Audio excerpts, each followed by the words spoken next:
Finally বন্ধুরা সব জল্পনা কল্পনার অপেক্ষা শেষ। চ্যাম্পিয়ন ট্রফি এবং ইংল্যান্ডের সাথে 3 ম্যাচ ওয়ানডে সিরিজের জন্য স্কোয়াড ঘোষণা করেই দিল ভারতীয় ক্রিকেট বোর্ড। আমরা জানতাম বন্ধুরা সেম স্কোয়াড থাকবে, কিন্তু মোহাম্মদ সিরাজ তাকে চ্যাম্পিয়ন ট্রফিতে এবং ইংল্যান্ডের সাথে ওয়ানডে সিরিজে ভারতীয় দলে সুযোগ করে দেওয়া হয়নি, মানে চ্যাম্পিয়ন ট্রফি থেকে বাদ পড়লো মোহাম্মদ সিরাজ। এটা কিন্তু আমার জন্য একটু অর্ধেক খারাপ লাগলেও যে স্কোয়াডটা ঘোষণা করেছে এই স্কোয়াড দিয়ে কিন্তু আমরা চ্যাম্পিয়ন ট্রফি জিতবো, কনফার্ম জিতবো ভাই। যে স্কোয়াডটা ঘোষণা করেছে বন্ধুরা সব দিক থেকে ব্যালেন্স, বিশেষ করে ব্যাটিং থেকে শুরু করে মিডল অর্ডারে অলরাউন্ডার্স, বোলিং সব কিন্তু বেস্ট আমাদের। সবার আগে তোমাদের চ্যাম্পিয়ন ট্রফির স্কোয়াডটা বলি বন্ধুরা। Rohit Sharma captain, Shubman Gill vice captain, Virat Kohli, Shreyas Iyer, Yashasvi Jaiswal backup opener হিসেবে। অলরাউন্ডার্সে আছে উইকেট কিপার আছে কে এল রাহুল, ঋষভ পান্ত। অলরাউন্ডার্সে আছে হার্দিক পান্ডিয়া, রবীন্দ্র জাডেজা, অক্ষর পটেল, ওয়াশিংটন সুন্দর। বোলিং লাইন আপে একজন স্পিনার হিসেবে আমরা দেখছি কুলদীপ যাদব, মিস্ট্রি স্পিনার। মোহাম্মদ শামি কামব্যাক করবে চ্যাম্পিয়ন ট্রফিতে আরও ভয়ানকভাবে, সে ইংল্যান্ডের সাথে সিরিজেও আছে।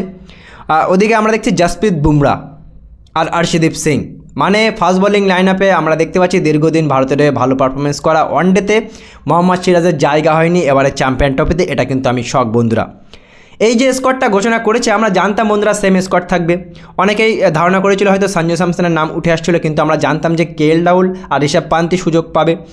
ওদিকে অলরাউন্ডার্সের তালিকায় আমরা মনে করছিলাম জাডেজার পারফরমেন্স যে হিসেবে বাজে, মানে ওডিআইতে, সেই হিসেবে মনে করছিলাম নীতিশ কুমার রেড্ডি সুযোগ পেতে পারে, কিন্তু নীতিশ কুমার রেড্ডি সুযোগ পায়নি, রবীন্দ্র জাডেজাই খেলবে। দেখো এই যে স্কোয়াডটা ঘোষণা করেছে বন্ধুরা, ভারত প্রত্যেকটা ম্যাচ দুবাইয়ের মাটিতে খেলবে, সেই হিসেবে বিবেচনা করে কিন্তু মোহাম্মদ সিরাজকে হয়তো নেয়নি। আর্শদীপ সিং ভালো পারফরমেন্স করে দুবাইতে, সেই হিসেবে কিন্তু স্কোয়াডটা ঘোষণা করেছে। দেখো ভাই আমি গ্যারান্টি দিয়ে বলতে পারি যে ভারত যে স্কোয়াডটা ঘোষণা করেছে আমাদের ব্যাটিং থেকে শুরু করে মিডল অর্ডার, উইকেট, অলরাউন্ডার্স আর এদিকে বোলার, আমরা কিন্তু এই টুর্নামেন্ট জিতবো। প্রথমে বাংলাদেশকে হারাবো, তারপরে পাকিস্তানকে হারাবো, তারপরে নিউজিল্যান্ডকে হারাবো, এক এক করে কিন্তু এই টুর্নামেন্টটা আমরা জিতবো। এটা কিন্তু বন্ধুরা আমি জোর দিয়ে বলতে পারি এই স্কোয়াড নিয়ে। বেস্ট স্কোয়াড বন্ধুরা, কোনো খুঁত নেই। মানে বোলিং থেকে শুরু করে ফাস্ট বোলিং, শুধু এটাই রোহিত শর্মাও বলেছে যে জসপ্রীত বুমরা চ্যাম্পিয়ন ট্রফিতে আছে, কিন্তু তার ফিটনেস নিয়ে একটু প্রশ্ন উঠছে। ফেব্রুয়ারি মাসে তার একটা পরীক্ষা হবে, আর যদি সে ফিট না হতে পারে হয়তো তার নামটা ঘুরিয়ে দিয়ে মোহাম্মদ সিরাজও ঢুকে যেতে পারে চ্যাম্পিয়ন ট্রফির স্কোয়াডে। স্কোয়াড তোমাদের কেমন লাগলো? আমি জোর দিয়ে বলতে পারি এই স্কোয়াড দিয়ে ভারত চ্যাম্পিয়ন ট্রফি জিতবে আগামী দিনে। আমরা সবাইকে হারিয়ে চ্যাম্পিয়ন ট্রফি জিতবো। স্কোয়াডটা তোমাদের কেমন লাগলো? তোমরা কি বন্ধুরা শক, তোমরা কি সারপ্রাইজ যে মোহাম্মদ সিরাজের মতো ফাস্ট বোলার, যে 2022 থেকে 2025 সালে হায়েস্ট উইকেট টেকার হিসেবে ওডিআইতে, সেই বোলারই চ্যাম্পিয়ন ট্রফিতে সুযোগ পেল না? মতামত অবশ্যই জানাবে। স্কোয়াড তোমাদের কেমন লাগলো?